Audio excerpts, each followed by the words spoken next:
Hello guys, review of the movie Hanuman starring Teja Sajja, Amritha Aiyer, directed by Prasanth Varma. Movie చూశాక నా opinion చెప్పాలంటే mind blowing, excellent భయ్య. ఇంత తక్కువ బడ్జెట్ లో ఇలాంటి సినిమా తీయాలంటే కష్టమే భయ్య. ప్రశాంత్ వర్మ గారు మీరు గ్రేట్ అండి. అసలు కథ విషయానికి వస్తే, మైకిల్ కు చిన్నప్పటి నుండి సూపర్ హీరో అవ్వాలని కోరిక ఉండేది. అందుకు అడ్డొస్తున్నారని చిన్నతనంలోనే తల్లిదండ్రుల అడ్డు తొలగించుకున్నాడు. ఆ తర్వాత సూపర్ హీరో అవ్వటం కోసం రకరకాలుగా ప్రయోగాలు చేయటం స్టార్ట్ చేశాడు. కానీ ప్రతిసారి ఫెయిల్ అవుతూనే ఉన్నాడు. దీంతో అసలు సూపర్ హీరో పవర్స్ కోసం వెతకటం మొదలు పెట్టాడు. కట్ చేస్తే కథ అంజనాద్రికి మారుతుంది. ఆ ఊరిలో చిల్లర దొంగతనాలు చేస్తూ తిరుగుతుంటాడు హనుమంతు. తల్లిదండ్రులు లేకపోవడంతో చిన్నప్పటి నుండి అక్క అంజమ్మే అతనిని పెంచి పెద్ద చేస్తుంది. హనుమంతుకు మీనాక్షి అంటే చాలా ఇష్టం. అతనికి ఆంజనేయ స్వామి రక్త బిందువుతో రూపొందిన రుధిరమణి దొరుకుతుంది. అది తన చేతికొచ్చాక హనుమంతు జీవితం ఒక్కసారిగా మారిపోతుంది. తను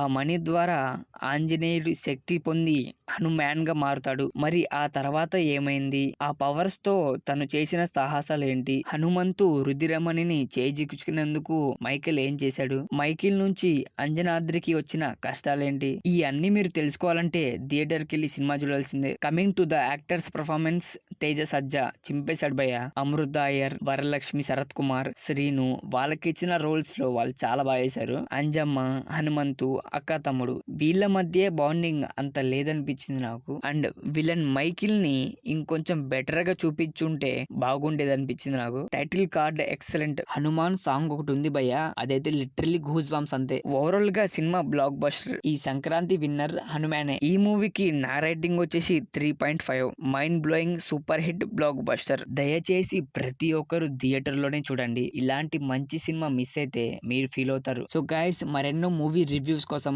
ప్లీజ్ ఈ ఛానల్ ని సబ్స్క్రైబ్ చేసి మాకు సపోర్ట్ చేయండి. Thanks for watching.